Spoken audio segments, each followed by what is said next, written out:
कोई नहीं चलता है, कोई नहीं चलता। तुम्हारे यहाँ चलता होगा, ये उत्तर प्रदेश है, आज पूरा देश चलता है। ये उत्तर प्रदेश है, 80 सीट है यहाँ पर। यही राम जन्मभूमि है, कृष्ण जन्मभूमि है। अभी 1100 किलोमीटर की एक यात्रा कर छात्र जो है वो दिल्ली पहुंचने की कोशिश कर रहे हैं, तो उत्तर प्रदेश में उनको जगह जगह पर रोका जा रहा है और पुलिस उनको गिरफ्तार करके अपने थाना क्षेत्र से या अपने डिस्ट्रिक्ट की सीमा से बाहर उनको छोड़कर आ जाती है। पहले इनको गिरफ्तार किया गया था आगरा में, अब मथुरा में गिरफ्तार किया गया है। और मथुरा में जिस वक्त गिरफ्तार किया गया है, उस वक्त जो पुलिसकर्मी इंस्पेक्टर लेवल का पुलिस अधिकारी है, वो जिस तरह की बातें कर रहा है, आप उससे उत्तर प्रदेश के कानून व्यवस्था का बखूबी अंदाज़ा लगा सकते हैं। पहले ये बाइट सुनिए। ऐसे बता रहे हैं, ज्यादा दिमाग में लगाओ, हम इंस्पेक्टर हैं, वो बता रहे हैं जो कानून में लिखा है। साइड में हो जाना, इधर से साइड में हो जाना। कोई नहीं चलता है, कोई नहीं चलता। तुम्हारे यहाँ चलता होगा, ये उत्तर प्रदेश है, आज पूरा देश चलता है। ये उत्तर प्रदेश है, 80 सीट है यहाँ पर। यही राम जन्मभूमि है, कृष्ण जन्मभूमि है। यहाँ की पुलिस भी अलग है, यहाँ का माहौल भी अलग है। यहाँ ये कुछ नहीं होता, यहाँ तो कानून के हिसाब से काम। तुम्हारे यहाँ की पुलिस तो हमारे यहाँ होमगार्ड, वो बहुत फर्क है। देखा आपने किस तरह से थाना प्रभारी उत्तर प्रदेश को मानो इस तरह से पेश करने की कोशिश कर रहा है कि उत्तर प्रदेश भारत में नहीं है और यहां पर जो देश का कानून है वो नहीं चलता है, बल्कि उत्तर प्रदेश का अपना कानून है जो वहां पर चलता है और उत्तर प्रदेश की पुलिस सबसे ऊपर है। कुछ लाइन मैं आपको बताना चाहूंगा, हालांकि अभी आपने बाइट सुनी है, किस तरह से वो ये कहते हैं यहां पर कुछ नहीं चलता है, यानी कोई कानून नहीं चलता है। तुम्हारे यहां चलता होगा, यहां से पूरा देश चलता है। ये उत्तर प्रदेश है, 80 सीटें हैं यहां पर, यानी 80 सीटें हैं और ज़्यादातर आप जानते हैं किसके खाते में गई हैं, बीजेपी के। तो पूरे देश का भविष्य का फैसला यहीं से होता है, ये कहा जा रहा है। यानी प्रधानमंत्री जो बनता है वो लोकसभा की सीटें जो 80 हैं यहाँ पर, यहीं से डिसाइड होता है। ये राम जन्मभूमि है और यहाँ ही कृष्ण जन्मभूमि भी है, यानी सबसे उत्तम है उत्तर प्रदेश, क्योंकि यहाँ पर राम का जन्म हुआ, यहाँ पर कृष्ण का जन्म हुआ। यहाँ की पुलिस अलग है, यहाँ का माहौल भी अलग है। ये बात एक SHO कह रहा है, एक 3 स्टार पुलिस अधिकारी कह रहा है, इंस्पेक्टर कह रहा है। और तुम्हारे यहाँ की पुलिस, यानी जहाँ से तुम आ रहे हो, वहाँ की पुलिस और उत्तर प्रदेश पुलिस का होमगार्ड दोनों बराबर हैं। यानी हमारे होमगार्ड को जो पावर्स हैं वो तुम्हारे यहाँ के पुलिस इंस्पेक्टर को भी नहीं है। मैं तो इंस्पेक्टर हूँ, मेरे पास तो अद्भुत पावर है, शक्ति है, मैं जो चाहूँ कर सकता हूँ।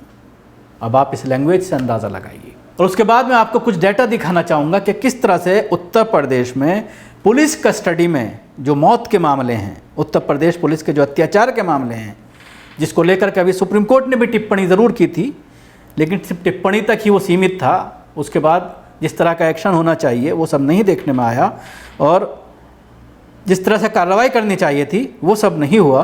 पिछले 2 साल में पुलिस कस्टडी के दौरान सबसे ज़्यादा मौतें उत्तर प्रदेश में, यानी 233 इनकाउंटर हुए हैं। ये गृह मंत्रालय का आज एक डाटा आया है, जिसमें पुलिस कस्टडी में कुल 4484 मौतें हुई हैं, जबकि 233 लोग एनकाउंटर में मारे गए हैं। और एनकाउंटर में गिरफ्तारियों की तादाद तो हज़ारों की संख्या में है। जो फर्जी एनकाउंटर किए जाते हैं, 8 लड़कों को अगर पकड़ा जा रहा है तो एक ही जगह पर गोली मारी जाती है।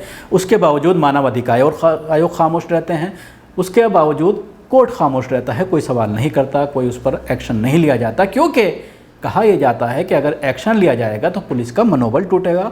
वो अलग बात है कि लोगों की जान चली जाए, इंसाफ खत्म हो जाए, इंसाफ टूट जाए, लोकतंत्र का कत्ल हो जाए, लेकिन पुलिस का मनोबल नहीं टूटना चाहिए। NHRC के आंकड़ों के अनुसार रिपोर्ट पेश की गई है, जिसमें 1 अप्रैल 2020 से 31 मार्च 2022 तक के आंकड़े पेश किए गए हैं, जिसमें कहा गया है कि 2020-21 के दौरान कुल 1940 मौतें पुलिस कस्टडी में हुई, जबकि 2021 और 22 में ऐसे 2544 मामले दर्ज किए गए हैं। यानी पिछली बार 1940 थी, पूरे देश का ये डाटा है, जिसमें 2544 इस साल यानी बढ़ गया है तकरीबन 20% के करीब। 2021 में इस मामले में उत्तर प्रदेश शीर्ष पर रहा। इस दौरान 451 लोगों की मौत हुई। सिर्फ उत्तर प्रदेश में 451 लोगों को पुलिस कस्टडी में मारा गया है। इसके बाद पश्चिमी बंगाल में 185 और मध्य प्रदेश में 163 लोगों की मौत हुई। 2021-22 में यूपी फिर से 501 मौतों के साथ सबसे ऊपर रहा है। 2020-21 में पुलिस एनकाउंटर में 82 मौतें हुई हैं, जबकि 2021-22 में 151 मामले दर्ज किए गए हैं। 2020-21 में सबसे अधिक पुलिस मुठभेड़ की मौतें माओवादी प्रभावित छत्तीसगढ़ में दर्ज की गई हैं, जबकि इस दौरान केंद्र शासित प्रदेश जम्मू और कश्मीर में पुलिस एनकाउंटर में 45 मौतें हुई हैं। तो आप अंदाज़ा लगा सकते हैं कि किस तरह से एनकाउंटर किए जा रहे हैं पूरे देश में, और उसमें उत्तर प्रदेश अव्वल पर है। हालांकि और भी कई राज्य हैं, अगर पुलिस कस्टडी की बात करें तो उसमें उत्तर प्रदेश, पश्चिमी बंगाल, मध्य प्रदेश, ये सब राज्य हैं, लेकिन सबसे ज़्यादा उत्तर प्रदेश में है। और जहाँ तक ताल्लुक़ है इनकाउंटर का, तो इनकाउंटर में माओवादी का इलाका छत्तीसगढ़ वगैरह, उसके बाद जम्मू कश्मीर और उसके बाद उत्तर प्रदेश का नंबर आता है। तो आप अंदाज़ा लगा सकते हैं जब पुलिस इस तरह से पब्लिक डोमेन में बात करती है, आम लोगों से बात करती है, छात्रों से इस तरह की बात करती है, वो छात्र जो इतना लंबा पैदल चल करके अपना आंदोलन कर रहे हैं, उनको आंदोलन नहीं करने दिया जाता, उनको रोका जाता है। जब वो हवाला देते हैं कानून का, जब वो हवाला देते हैं संविधान का, जब वो हवाला देते हैं कि कानून ने हमें हक दिया है कि अपनी हम बात उठा सकते हैं, लोकतांत्रिक तरीके से हम एहतजाज कर सकते हैं, हम विरोध प्रदर्शन कर दे सकते हैं, तो उनके साथ किस तरह की बात कही जाती है, किस तरह का व्यवहार किया जाता है, और ऑफ द रिकॉर्ड फिर इनके साथ क्या क्या किया गया होगा, इसका भी आप अंदाज़ा लगा सकते हैं। शुक्रिया आपको, हमारी कोशिश कैसे लगी ज़रूर बताएं। हमारे यूट्यूब चैनल को सब्सक्राइब करना ना भूलें, इसके साथ ही बेल आइकन जरूर दबाएं। अगर आप वीडियो फेसबुक पर देख रहे हैं तो पेज को लाइक करें, उसके साथ ही फॉलो भी करें। धन्यवाद।